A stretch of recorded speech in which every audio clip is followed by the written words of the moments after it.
Hi guys, good morning. One of the things I really wanted to do was kind of do a series on celebrating the success of several men in the black community who have done quite well. And I think that these men, a lot of them they're unsung. Not a lot of people know about their success. And I wanted to cover Warren Anderson. Now, he's a founder of Anderson-Dubose Company. Now, it's one of those companies that supplies McDonald's and other companies with condiments and those type of items. And they have this large network of trucks and different truckers who basically provide all of this service to all these people. Now this company, what I've gathered from it is that it's in Ohio, Pennsylvania, New York, West Virginia. So that's where its services.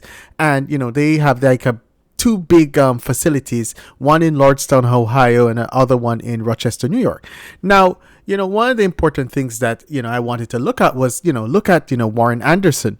Now, he has been with the company, owns the company, started the company 27 years ago, and he's from the University of Michigan. He has both an undergraduate degree and a master's degree.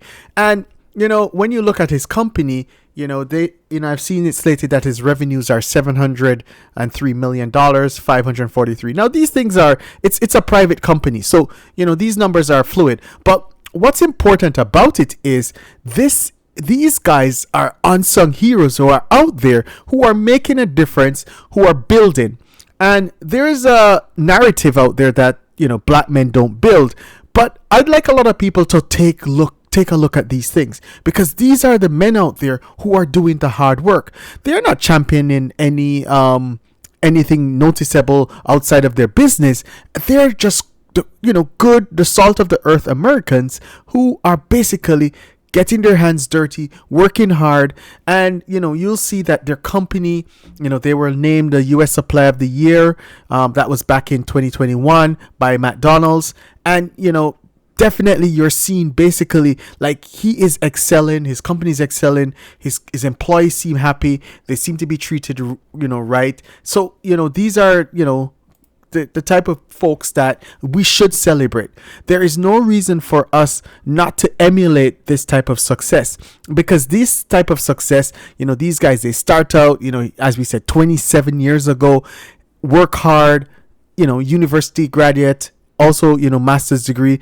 That is the type of thing that I want a lot of young black men to focus on, that it can be done and it has been done. And these men, we need to celebrate them more. I plan to do a lot more on a lot of other businesses, maybe one or twice a week, because this is the encouragement that a lot of us need, including myself, because too much there's a negative thing that the evening news carries over, all of these bad things that we're seeing on the television, which is coming out of the urban areas.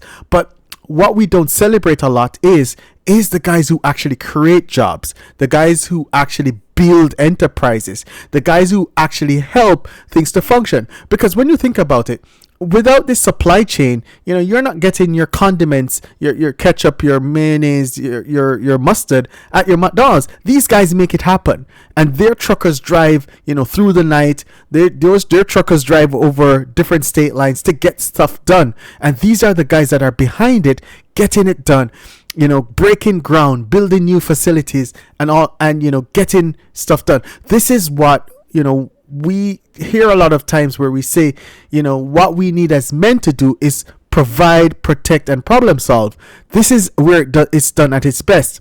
Now, when someone becomes a multi-billionaire, everyone knows about them, but not many people know when someone is building a business that's in that $100 million region. And what I plan to do is highlight many of these folks who are doing this quietly, and they're unsung heroes. They're the guys that we should all emulate.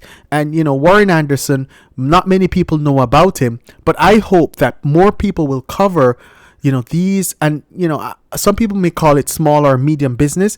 For me, these, I'll call it a medium business.